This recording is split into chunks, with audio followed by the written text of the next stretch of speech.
Hello everyone and welcome back to my YouTube channel. As many of you all know, I am preparing for a giant move, so I thought today, in order to relax and unwind, I would feed one of my addictions and sit down and enjoy it with you guys. My addiction is animation channels. Anytime I'm cleaning my room or doing the dishes or doing the laundry or just bored, I turn to these animation channels and I get sucked in. The one that I've been reacting to the most is called Dear Diary, so I thought since they haven't, said anything to me that I can't react to them, and since I've been, reacting to them a lot, I figured I would pull up their videos today and we could sit here and enjoy a Dear Diary video. So instead of sitting here doing some other fun things and, like cleaning my room and stuff, we could just like talk about them, let's get into it because it'll be fun. The very first video we are going to react to is I made 2.2 million at age 15 with a simple idea. Interesting. Hello everybody, my name is Marcus, and even though I was thrown out when I was a baby, eventually I became a millionaire. Whoa. You see, my life started at the lowest point possible. Shortly after giving birth, my mother abandoned me, left me in a dumpster. Jeez. My life could have ended then and there, but the universe had other plans for me. Big ones. I was crying there, all alone in the cold, when good people found me. After only 2 days... Okay, pause for a second.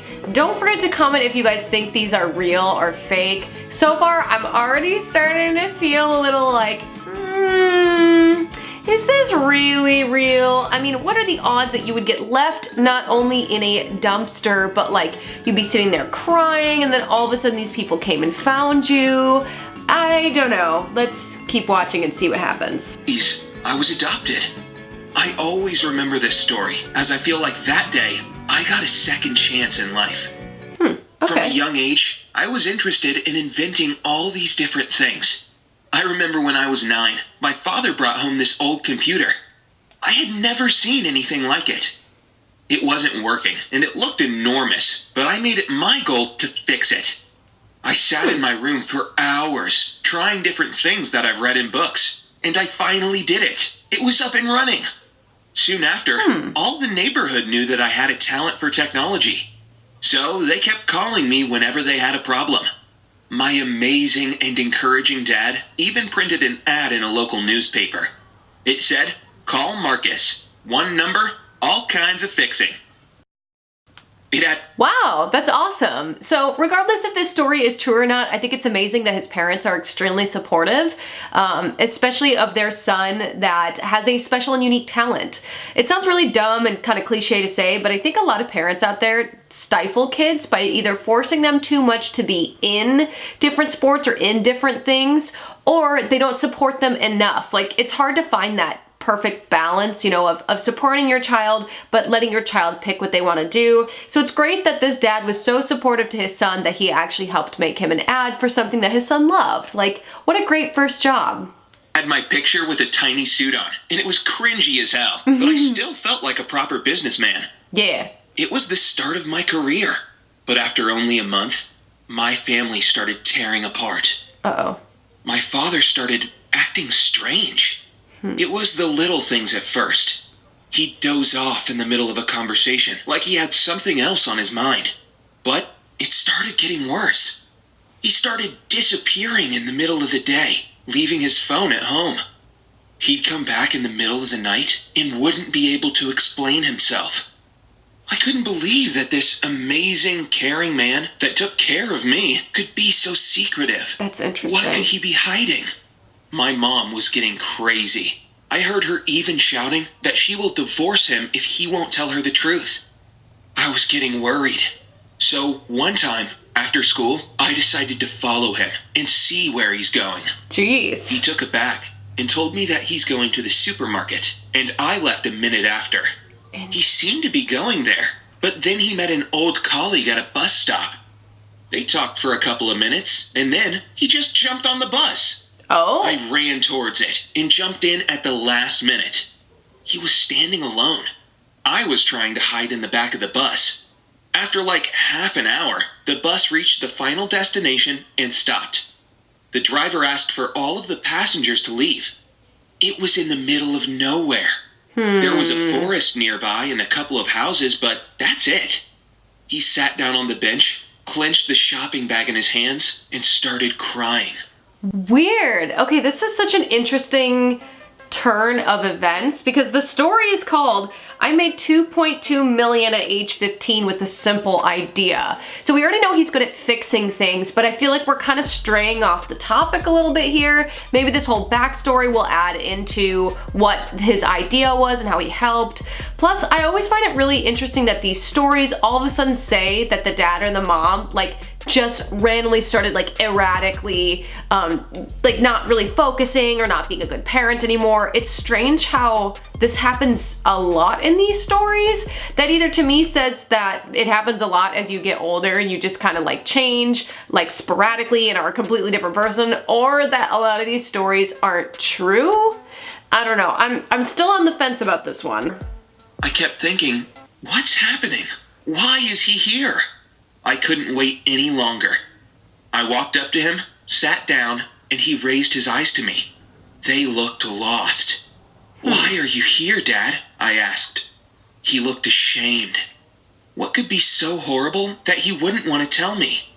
Finally, after a moment of silence, he said, I don't know. We came back home and told Mom. My parents went to see a doctor, and I was waiting anxiously at home. They came back with a very scary diagnosis. He has Alzheimer's. That His memory young? began to fail, and it worsened day by day. It was crushing to see him struggle with the most simple tasks. He'd forget to put on some pants, walk around the yard in Oh, no. his underwear. He'd keep disappearing. I hated feeling helpless, so I decided that I'll do something about it. That's weird. I stayed in my room for most of the week and brainstormed all the possible things I could Here we do to go. help him. Back and to the this title. amazing idea came to mind. This little thing not only saved my family, but turned me into a self-made millionaire at 15. Hey, here we I go. created a device to insert into my dad's shoes that would track his GPS. I could Oh, simply pick up the phone and say, "Hey Dad, where you at?" He would lean into his shoe, and as soon as he answered me, the device would send me the location. It worked perfectly. People were asking me to make it for their parents and grandparents. wait, whoa. So, hold on. He put a device in his shoe, which is a tracker, and it would go off, but why would they have to lean in? I'm so confused. Let me rewatch that bit again. Okay, here we go. I created a device to insert into my dad's shoes that would track his GPS. I could simply It would track his GPS. So, kind of like a cell phone, but just in his shoe. pick up the phone and say, "Hey Dad, where you at?" He would lean into his shoe, and as soon as he answered me, the device would send me the location. So why wouldn't the device just send the location to begin with? Why would he have to lean into his shoe? I'm confused. Maybe there's something I'm missing here. I don't know. Let me know in the comments. Leave me a like. I don't know. Maybe I'm confused. It worked perfectly. People were asking me to make it for their parents and grandparents. Which would be and one of those perfect, days, yeah. I got an amazing call that no 15-year-old ever expects. This company out of Kansas heard about my invention and suggested buying it for $2.2 million. Whoa, At dude. first, I thought it was a scam. Yeah, but my literally. parents and I arranged a meeting with them.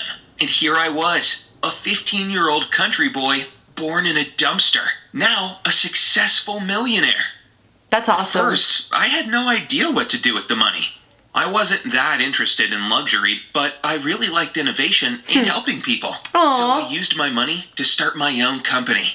We created an amazing anti-texting and driving software. Nice. A cell phone with a built-in wireless blood glucose meter for people with diabetes. Oh, My that's cool company too. is now worth $62 million. But for me, it was never about the money. I believe in turning caring into action. I remember that fear I felt when I didn't know where my dad was. That's And the crazy. relief when our lives got better. So let's think about this really quick. That means his dad put his ad in the paper for him fixing things when he was probably about like 14 to 15 years old, which is insane because I don't think in America, I don't know if the story takes place here, because I have a feeling a lot of these stories don't take place in America as well. But in America, you legally can't work till you're 16. And even if you are like some sort of model, or if you're like an actor, you have certain hours that you can and can't work just because of like child labor laws. So that to me is really interesting that at 15 he was that successful. And you know, I don't want to doubt that. Like, I think that that's really amazing, and I hope this story is true, because that would be amazing. Like, I wish there were more people out there like this that, you know, were so smart and so innovative that could really advance technology and help people with, you know, disabilities or mental illness or things that, you know, really do mean something. But I hope this story is true. It sounds amazing. But man, I'm thoroughly impressed. Like, get it, guy? That's what I want for others. I hope my story can inspire others. Oh, I'm inspired. I was left in a dumpster. My mom nearly divorced my father. Say it again. My father was diagnosed with Alzheimer's. Say it again for the people in the back. Just inspired me to make our lives better. Oh. Make yours better, too. Awesome sauce. So I think it's funny that he keeps bringing up, like, I was left in a dumpster. This terrible thing was happening to me. But I am a firm believer, hear me out, that people who have bad things happen to them, and instead of just sitting and sulking, that they pick up the pieces and move on with life, tend to be more successful just due to the fact that they are given, you know, the short end of the stick, but they overcome it by being positive and by being innovative and by using their strengths and their talents to propel them forward. One of these days, I actually do want to make a YouTube video where I talk about some of the things that actually happened in my life that led, you know, me to, not misfortune, but led me down a path where I had to figure out if I was gonna, you know, sink or swim. And luckily, because I am so driven and so, I don't know, motivated, I found a way out, and I have now an amazing life, and I have amazing fans in this channel, and it's, yeah. So I really hope this story is true, because this person sounds amazing, and I hope that, you know, there's some truth to it. If you haven't subscribed yet to Dear Diary, I definitely recommend it. They're, you know, stories on here are amazing. I was gonna react to more videos, but I got kind of rambly and this one got kind of long, so I'm gonna end it here. Thank you guys so much for watching this video. Please let me know if you guys like when I react to these Dear Diary videos. Don't forget to subscribe to them if, you know, this kind of entices you, or if you have a story to submit to them. Subscribe and see how you can submit. I hope you all have a magical day, and I hope if anything bad happens to you, you can overcome it and become a more amazing person and do amazing things for other people too. And I hope you all have a magical day, and I hope magical things happen to you. Bye, everybody. Mwah.